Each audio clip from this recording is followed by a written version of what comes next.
नमस्कार, मैं हूं दीपाली राणा। आप देख रहे हैं बंधन म्यूचुअल फंड प्रेजेंट फायदेमंद फंड्स को पावर्ड बाय बीएससी। और आज के शो में हम एक ऐसे फंड की बात करेंगे जो कि काफी पॉपुलर रहा है अपनी कैटेगरी में और काफी अच्छे रिटर्न्स भी पास्ट में डिलीवर किए हैं। बात हो रही है मोतीलाल ओसवाल के large and mid cap fund की। और इसी पर बातचीत करने के लिए हमारे साथ मिस्टर अजय खंडेलवाल मौजूद हैं, जो कि हेड ऑफ इक्विटीज हैं मोतीलाल ओसवाल म्यूचुअल फंड से।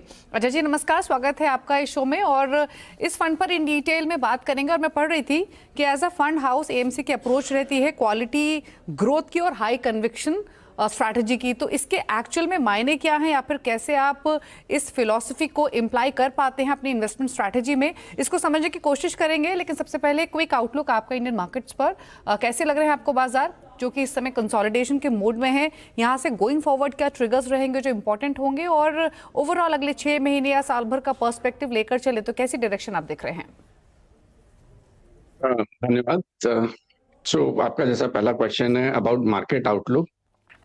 सो सी मार्केट में आई थिंक ऑलमोस्ट 6 क्वार्टर के बाद अर्निंग अपग्रेड इस क्वार्टर में आया है।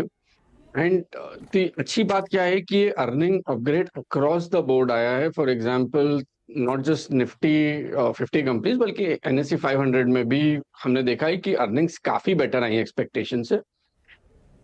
उसके अलावा जो एक और इम्पॉर्टेंट चीज है कि मार्केट में लिक्विडिटी की कंडीशन काफी ठीक है। एंड बिकॉज लास्ट 1-2 साल में काफी रॉ मटेरियल प्राइसेस मूव किए थे, तो इसलिए बहुत जरूरी है कि वो डिमांड, अंडरलाइंग डिमांड स्ट्रांग होना मार्केट में जरूरी है। क्योंकि कंपनीज ने प्राइस हाइक तो लिया ही है, बट उसको अगर आप हटा भी दें तो भी कंपनीज का ग्रोथ, वॉल्यूम ग्रोथ, रेवेन्यू में कंजम्पशन अच्छा रहा है। एंड अभी जैसे हम मार्केट्स में चैनल चेक कर रहे हैं तो वी आर सीइंग कि demand is holding up. So I think festival season भी अच्छा जाना चाहिए। So market that way is doing well. उसके अलावा अगर बाकी चीजें देखें जैसे लिक्विडिटी की कंडीशन, सो एफसीएनआर फ्लोज काफी अच्छे रहे मार्केट में। इन्फ्लेशन का जैसे कंसर्न नहीं है। अगर ऑयल प्राइसेस बिलो 90 रहते हैं तो आई डोंट सी कि ऐसा इन्फ्लेशन में कुछ प्रॉब्लम आना चाहिए। सो कंसिडरिंग कि अभी करेंसी भी स्टेबल है, इन्फ्लेशन भी कंट्रोल्ड है, एंड बिकॉज हमने इतना अंडर परफॉर्म किया है versus global market, so these are healthy signs for the market.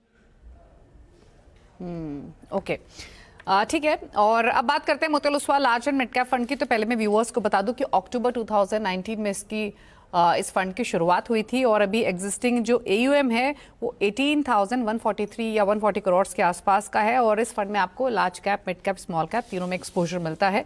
Returns देखें तो पिछले 1 साल में 8 से 10% की रेंज में रिटर्न्स रहे हैं। पिछले 3 सालों में 22-23% की रेंज में रिटर्न्स रहे हैं। 5 सालों में 19%। और सिंस इंसेप्शन देखें यानी सिंस 2019 देखें तो अगेन 21-22% के आसपास के रिटर्न्स रहे हैं। तो काफ़ी इंटरेस्टिंग रिटर्न हिस्ट्री रही है पास्ट में। अब सबसे पहले इनफैक्ट अजय जी एक चीज समझना चाहेंगे, जब हम बात करते हैं मोतीलाल ओसवाल के इस large and mid cap fund की, तो आपकी जो कोर इन्वेस्टमेंट फिलॉसफी रहती है इस फंड के पीछे, वो क्या है और कैसे डिफरेंशिएट करती है मार्केट में मौजूद बाकी लार्ज कैप और मिड कैप फंड से? So, जैसा आपने पहले आई थिंक इंट्रोडक्शन में बताया था कि मोतीलाल ओसवाल हम लोग क्वालिटी और ग्रोथ पर काफी ध्यान देते हैं। इस फंड में बिकॉज इस फंड का कंस्ट्रक्ट ऐसा है जहां पे आपको 35% लार्ज, 35% मिड एंड बाकी आप फ्री हैं किसी भी एक कैटेगरी में डालने के लिए, इन्वेस्ट करने के लिए। तो जनरली क्या होता है, अगर बाकी का आप देखेंगे स्कीम्स को, वहां पर लार्ज एंड मिड कैप में काफी कंजर्वेटिव अप्रोच लेके लोग चलते हैं। यहाँ पे बिकॉज ये कैटेगरी में ऑलरेडी 70-80% लार्ज एंड मिड होता है, तो हमारा फोकस होता है इस कैटेगरी में हम तीनों बकेट से best of the companies pick करें जहां पे हमारा ग्रोथ का कन्विक्शन हाईएस्ट है। क्योंकि जैसे मैंने आपको बताया, क्वालिटी ग्रोथ में अभी मार्केट में क्या हो रहा है कि आप लिक्विडिटी अवेलेबल है, कैपिटल अवेलेबल है, फंड्स को जिन्हें ग्रो करना है कंपनीज को, वो इक्विटी मार्केट में, डेट मार्केट में जा रहे हैं, तो कंपटीशन भी है। ऐसे में ग्रोथ सस्टेन करना I think is the biggest challenge. यहाँ पर हमारा फोकस ये है कि हम वो सब सेक्टर्स में देखें जहां पे अंडरलाइन ग्रोथ ही काफी ज्यादा है। अगर आप पोर्टफोलियो का कंस्ट्रक्ट देखेंगे, आप देखेंगे कि काफी सारा मैन्युफैक्चरिंग, कैपिटल गुड्स से रिलेटेड इसमें इन्वेस्टमेंट्स हैं, fintech, manufacturing, and I would say it's a combination of technology. Because क्या है, technology now, new take is कहीं फिनटेक में भी यूज हो रहा है, मैन्युफैक्चरिंग में भी यूज हो रहा है, कंज्यूमर इंडस्ट्रीज में भी यूज हो रहा है। सो आई वुड से कि वो तीनों का sum we are seeing as जहां पर अंडरलाइंग ग्रोथ काफी स्ट्रांग है। And then there are other sectors जैसे कंजम्पशन है, हॉस्पिटल, हॉस्पिटैलिटी, उस तरह के सेक्टर्स हैं जहां पे अंडरलाइंग डिमांड काफी स्ट्रांग है। सो हमारा फोकस ऐसा है कि यहाँ पर हम एक पोर्टफोलियो दें जहां पर आपको हाईएस्ट अर्निंग ग्रोथ मिलेगा स्ट्रीट में, and at the same time without compromising on quality. So I think this is how we have constructed our large and mid cap portfolio. Okay हालांकि अजय जी आपने पहले ही सवाल में एक सेंस हमें दे दिया कि अभी एग्जिस्टिंग कॉम्पोजिशन फंड का लार्ज मिड स्मॉल कैप की तरफ कितना है और कौन से पॉकेट्स आपको कंफर्ट दे रही हैं। इनडायरेक्टली वो आइडिया हमें लग गया है, लेकिन उस पर भी आएंगे इन डिटेल में आगे। अच्छा, जो फंड है वो फॉलो करता है हाई कन्विक्शन अप्रोच, तो आप कैसे बैलेंस करते हैं इस कन्विक्शन को विद द डाइवर्सिफिकेशन रिक्वायरमेंट जो नीडेड होती है लार्ज और मिड कैप पोर्टफोलियो में? पहले क्या होता था, यहाँ पे इन्वेस्टर्स को एक समझना इम्पोर्टेंट है कि पहले जो ट्रेडिशनल इंडस्ट्रीज होती थी वहां पर ग्रोथ का डिविएशन बहुत ज्यादा नहीं होता था। अभी जैसे एफएमसीजी इंडस्ट्री है, वहां पर आपका वॉल्यूम ग्रोथ अगर एक्सपेक्टेशन से कितना बीट होता था तो 3-4% वॉल्यूम ग्रोथ डिविएशन। बट अब जो नए बिजनेसेस हैं यहाँ पर साइज ऑफ अपॉर्चुनिटी भी बढ़ता जा रहा है, और यहाँ पर प्रॉफिटेबिलिटी के मैट्रिक्स हैं, यूनिट इकोनॉमिक्स हैं, ये अभी काफी चेंज हो रहे हैं। सो हम लोग जब जिस तरह के बिजनेसेस में इन्वेस्ट करते हैं वहां पे आपको काफी ट्रैकिंग बहुत इंपॉर्टेंट होता है, बिकॉज यहाँ पे क्या है, अभी भी ऑल दीज, जैसा मैंने बताया, प्रॉफिटेबिलिटी मैट्रिसेस अभी भी एस्टैब्लिश नहीं है। ये एक जैसे एनी स्टैंडर्ड इंडस्ट्री का लेंगे, आपको एक आरओसी प्रोफाइल होता है, वो आरओसी कहाँ से डिलीवर होता है वो मोर और लेस पता होता है कि एसेट टर्नओवर कितना है, वर्किंग कैपिटल कितना है, मार्जिन कैसा है। बट ये इंडस्ट्रीज में बिकॉज चेंजेस काफी हैं, फॉर एग्जाम्पल अगर आपने प्लेटफॉर्म पर फीस बढ़ा दिया तो अभी वो डिमांड कितने से ड्रॉप होगा। कंज्यूमर का बिहेवियर काफी चेंज होता है बेस्ड ऑन कैसा आपका इस समय प्राइस चल रहा है। सो यहाँ पर क्या है, हमारे लिए बहुत इंपॉर्टेंट है कि we track them very closely, इसलिए I think channel checks are very important. So एक वो तरीका है। दूसरा ये कि हम उस तरह की अपॉर्चुनिटीज देखते हैं जो कि ऐसा ना हो कि सिक्लिकल है। फॉर एग्जाम्पल अभी किसी रॉ मटेरियल में प्राइस इंक्रीज हुआ और उसके बाद 6 महीने में वो वापस नॉर्मलाइज हो जाएगा। सो आप देखेंगे कि हम काफी चीजें अवॉइड भी करते हैं। सिक्लिकल कमोडिटीज, काफी तरह के ऐसे सेक्टर्स हैं जो कि आप जनरली देखेंगे हमारे पोर्टफोलियो में, उनके लिए बहुत ही लिमिटेड अलोकेशन होता है, बिकॉज यहाँ पे क्या है, आपका अर्निंग आता है और फिर साइकिल नॉर्मलाइज हो जाता है। हम ऐसे सेक्टर्स को देखते हैं जहां पे अर्निंग ग्रोथ एक्सिलरेट होता रहे, एंड ऐसा ना हो कि वो केवल 6 महीने के लिए हो, it has to remain for 3, 5, 7 years। So I think उसी से कन्विक्शन आता है, एंड अलोकेशन जो हमारा है, बिकॉज हम लोग रन करते हैं से 30-40 स्टॉक पोर्टफोलियो, 30-35, तो इसीलिए बहुत इंपॉर्टेंट है हमारे लिए कि हम हाई कन्विक्शन वाले ही आइडियाज पर अपना इन्वेस्ट करें, एंड उसके लिए we do lot of work to build that conviction. Okay अच्छा, अगर हम आज के एग्जिस्टिंग पोर्टफोलियो को देखें इस फंड की, तो जो आपकी 2 या 3 बिगेस्ट इन्वेस्टमेंट थीम्स हैं या फिर जो आइडियाज हैं वो कौन से हैं जिसमें फंड पोजीशन किया गया है?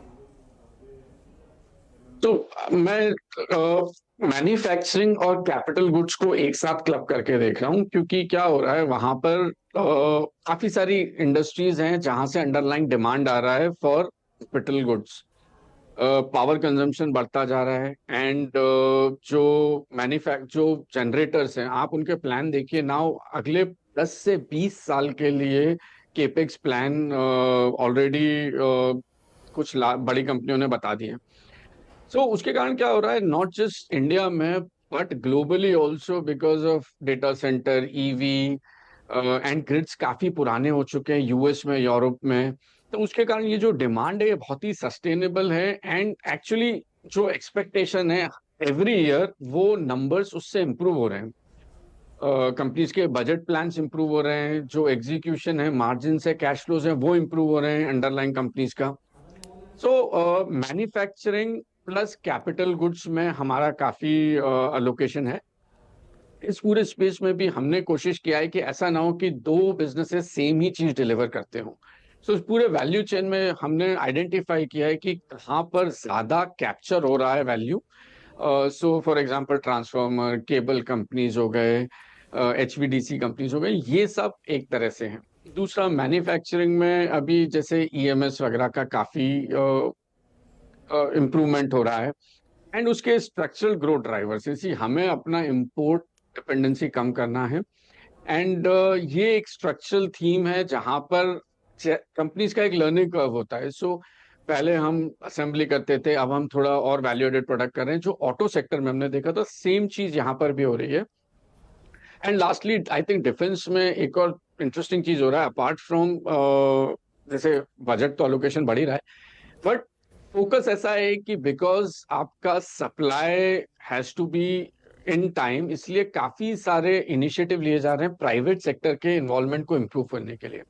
सो आई थिंक ये 3 सेक्टर्स को आई पुट टुगेदर, यहाँ हमारा काफी अलोकेशन है। इसके अलावा कंजम्पशन में we are bullish on discretionary consumption, वहां पर हमारा काफी अच्छा लोकेशन है।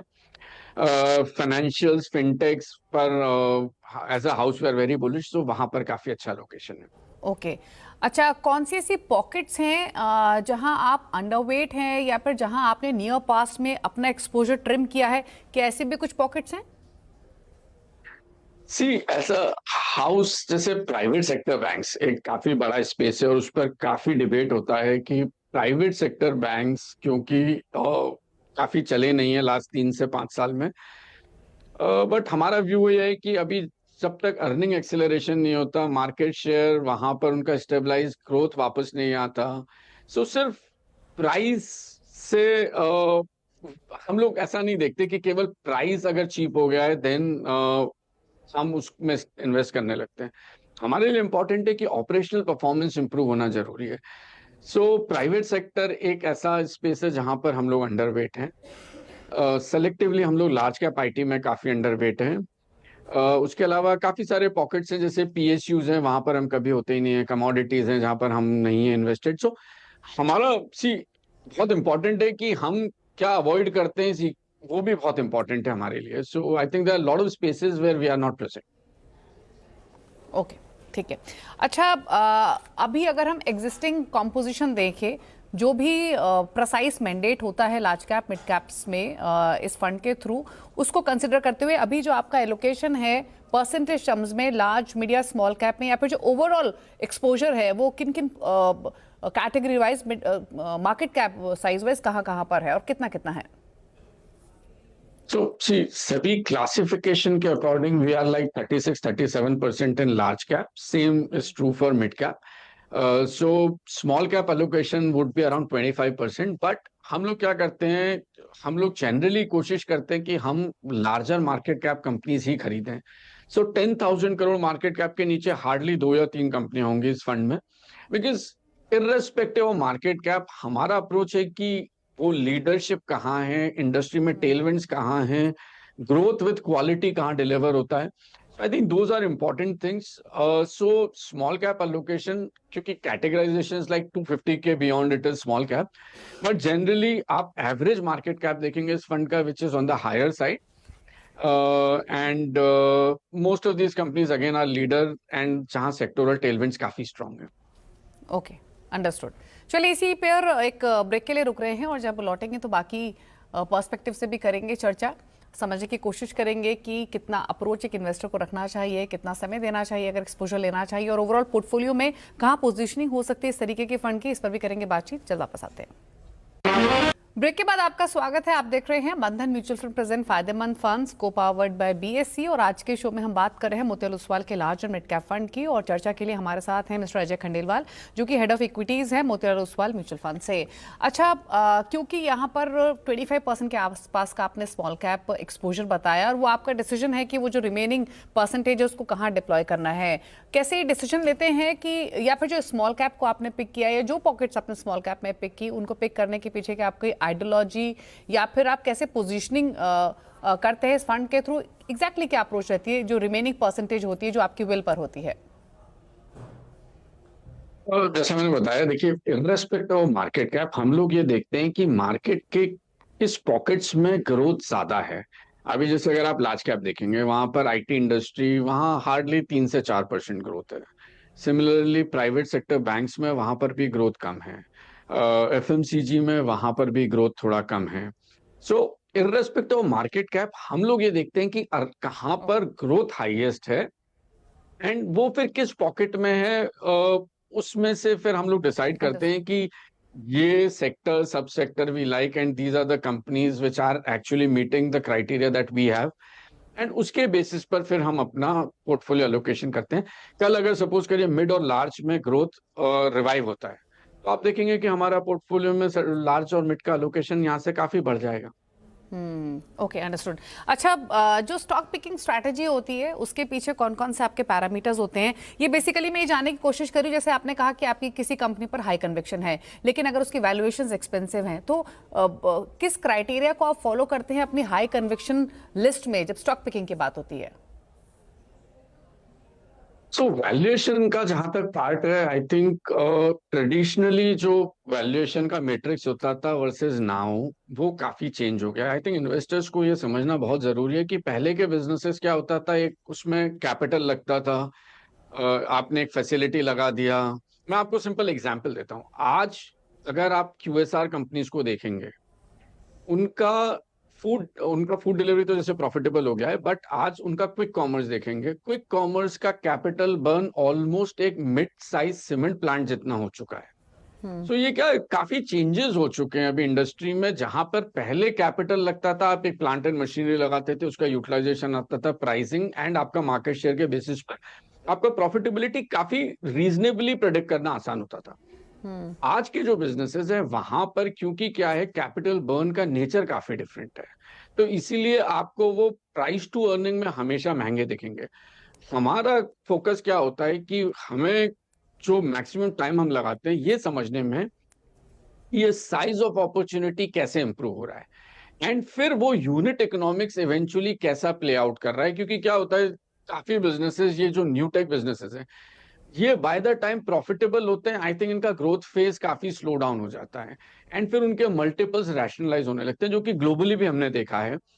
So for us what is important is कि आज आपका एड्रेसेबल अपॉर्चुनिटी एंड आपका पाथ टू प्रॉफिटेबिलिटी वो कैसा मूव कर रहा है, आपका capital burn if it is needed वो कैसा है, आपका बैलेंस शीट पे कैश कितने सस्टेनेबिलिटी के लिए आपके पास विजिबिलिटी है। So I think those things matter, because valuation का जहां तक question, I think some of these new tech companies there is lot of questions about valuation. बाकी जो ट्रेडिशनल बिजनेसेस है वहां पर तो we also use the same method, जहां पे इंट्रिंसिक वैल्यू कैसा है कंपनी का, जहां पर एक्सपेक्टेशन वर्सेस अर्निंग ग्रोथ कितना वो आउट परफॉर्म कर सकते हैं, रिलेटिव वैल्यूएशन में वो कैसा है। सो वो all those things we look जब हम अपना आइडिया पाइपलाइन बनाते हैं।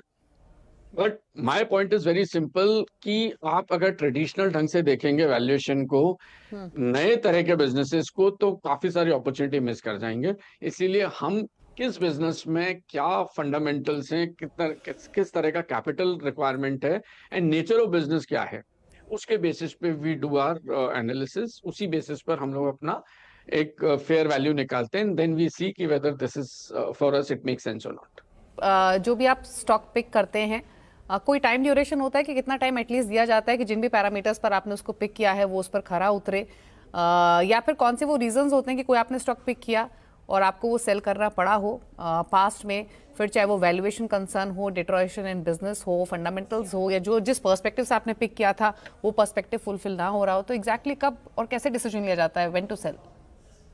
जैसे मैं अपने फंड के एक्सपीरियंस से बता सकता हूँ कुछ जो प्रॉब्लम्स हमें हुए थे, जहां हमने ग्रोथ एस्टिमेट किया था किसी बिजनेस का, एंड वो उससे स्ट्रक्चरली कम आया था, क्योंकि हमने अपना सब डिलीजेंस किया था, उसके बाद भी उसका वीक था अर्निंग ग्रोथ, एंड हमारे पास कुछ ऐसा नाउ इंसाइट नहीं था कि ये बिजनेस ग्रोथ वापस जो हमारा एक्सपेक्टेशन है वैसे कैसे वापस आएगा।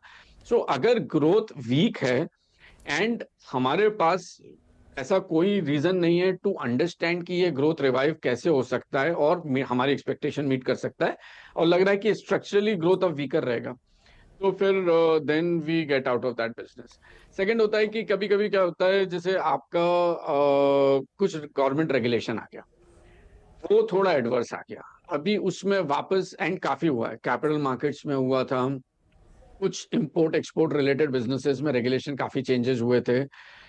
सो वहां पर वापस, अगर if we do not have an understanding कि इससे अर्निंग ग्रोथ इम्पैक्ट जो होगा वो कैसे वापस नॉर्मलाइज होगा, then we have to look, then we have to act on those ideas.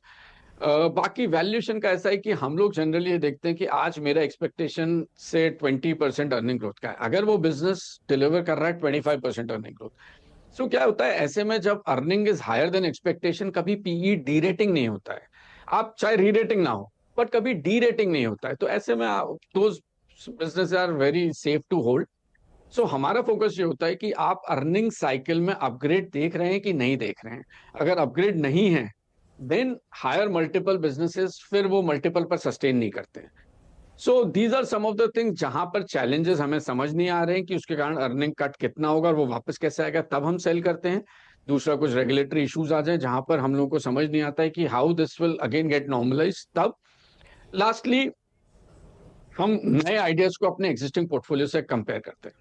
I think ये भी एक बड़ा डिफरेंस है between Motilal AMC and others, कि क्या होता है आप सिर्फ खरीदते रहेंगे तो आपका पोर्टफोलियो लॉन्ग टेल होता जाता है, बट आप अपने नए आइडियाज को कंपेयर करते हैं अपने एग्जिस्टिंग पोर्टफोलियो से, तो फिर आपको हमेशा ये देखना पड़ता है वेदर नया idea is better than my existing holding, then I have to take that call and always make sure that मेरे पोर्टफोलियो में हाईएस्ट कन्विक्शन अर्निंग स्टॉक्स ही हों। So I think these are some of the reasons when we make changes to the portfolio. Okay. अच्छा, अब अगर कोई exposure लेना चाहे इस तरीके के फंड में या इस फंड में टू बी प्रिसाइज, तो आपके हिसाब से एटलीस्ट कितना टाइम होराइजन एक इन्वेस्टर लेकर चले? अगर एक्सपोजर लेता है, उसकी रिस्क एपेटाइट किस तरीके की होनी चाहिए, और ओवरऑल पोर्टफोलियो में आपके हिसाब से in general large and mid cap fund अगर कोई लेना चाहे तो एटलीस्ट कितना एलोकेशन ओवरऑल पोर्टफोलियो का हो सकता है? क्या ये कोर पोर्टफोलियो होल्डिंग हो सकती है? तो इस कैटेगरी में जनरली बेनिफिट क्या होता है कि अगर आप एक्टिवली मैनेज कर रहे हैं तो आपको तीनों मार्केट कैप का फायदा मिलता है, क्योंकि अभी जैसे large cap is under performing, उससे पहले बीच में स्मॉल मिड अंडर परफॉर्म कर रहा था, बट इस कैटेगरी में क्या है, because you have exposure to all three, तो बैलेंस्ड होता है। अदरवाइज अगर कुछ और स्कीम्स को देखेंगे जहां पर वो फ्लेक्सिबिलिटी है, बट बिकॉज वहां पर आपका बेंचमार्क में काफी लार्ज कैप का लोकेशन है, तो वो निम्बलनेस जनरली वो स्कीम्स दिखाते नहीं है। सो ये कैटेगरी में आई एम श्योर कि यहाँ पर थोड़ा सा you have that scope of balancing all three market caps, so this is a good category.